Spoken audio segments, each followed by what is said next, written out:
తాజాంశాన్ని చూస్తున్న మార్కెట్కు భారీగా పత్తి తెచ్చిన రైతులకు నిరాశ ఎదురవుతోంది.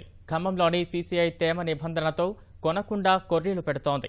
ఫలితంగా పత్తి రైతులు తక్కువ ధరకే ప్రైవేట్ వ్యాపారులకు అమ్ముకుంటున్నారు. పూర్తి సమాచారాన్ని మా ప్రతినిధి శ్రీశైలం అడిగి తెలుసుకుందాం. శ్రీశైలం, ఖమ్మం పత్తి మార్కెట్లో తాజా పరిస్థితిని వివరించండి.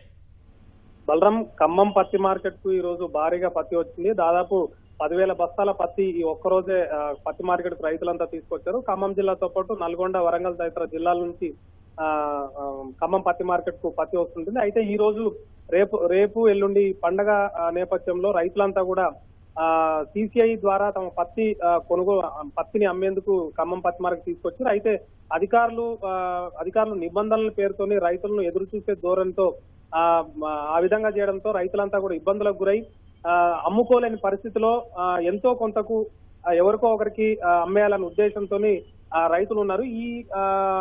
ఈ సందర్భాన్ని ఆసరాగా చేసుకున్నటువంటి కమిషన్ వ్యాపారులు రైతుల నుంచి ఎంత తక్కువ వీలైతే అంత తక్కువకు కొనుగోలు చేస్తున్నారు. ఈ విషయాలు ఏవి కూడా అధికారులు పట్టించుకోకపోవడంతో కేవలం 3,200 రూపాయలకు మాత్రమే పత్తిని కొనుగోలు చేస్తున్నారు. అటు సిసిఐ కొనుగోలు కేంద్రం ఏర్పాటు చేసినప్పటికీ దానివల్ల ఉపయోగం లేదని రైతులు ఆగ్రహం వ్యక్తం చేస్తున్నారు. తేమ శాతం 12% లోపు ఉన్న 9 నుంచి 12% ఉంటే మాత్రమే కొనుగోలు చేస్తామని, 9% ఉంటే ఒక రేటు, 10% ఉంటే ఒక రేటు, 12% వరకు మాత్రమే కొనుగోలు చేస్తామని చెప్తున్నారు. అయితే సాధారణంగా ఇప్పుడున్న వాతావరణ పరిస్థితుల్లో 15 పైన పత్తిలో తేమ శాతం ఉంటుంది తప్ప లోపు మాత్రం ఉండదని రైతులు చెప్తున్నారు.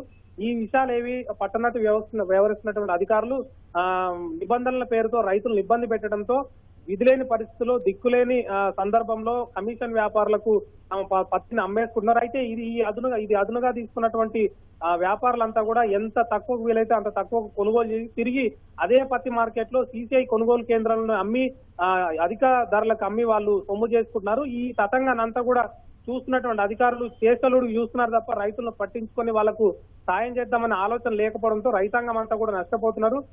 ఇటువైపు దసరా అదేవిధంగా బతుకమ్మ పండుగల నేపథ్యంలో రైతులు తమ అవసరాల నిమిత్తం ఇక ఎంతకో అంతకు అమ్మేయాలనే ఉద్దేశంతో పత్తిని దళారులకు అమ్మడం జరుగుతుంది.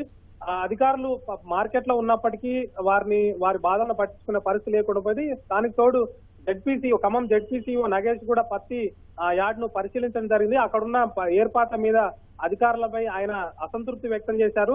ఎక్కువ పత్తి వచ్చినప్పుడు నిల్వ చేసేందుకు సరిపడా వసతులు లేకపోవడం వల్ల కూడా రైతులు ఇబ్బంది పెడుతున్నారు. మార్కెట్ యార్డ్ బయట కూడా పత్తిని నిల్వ చేశారు. దీంతో అక్కడ నీళ్లలో కూడా పత్తి పడి సందర్భం మనం ఇక్కడ చూడొచ్చు. ఖమ్మం పత్తి మార్కెట్ లో ఇవన్నీ జరుగుతున్నప్పటికీ కూడా మార్కెట్ కమిటీ గానీ అదేవిధంగా అక్కడ ఉన్నటువంటి సిసిఐ అధికారులు గానీ ఎలాంటి చర్యలు తీసుకోకపోవడం రైతులను మరింత ఆగ్రహానికి గురి చేస్తుంది. బలరాం, ధన్యవాదాలు శ్రీశైలం.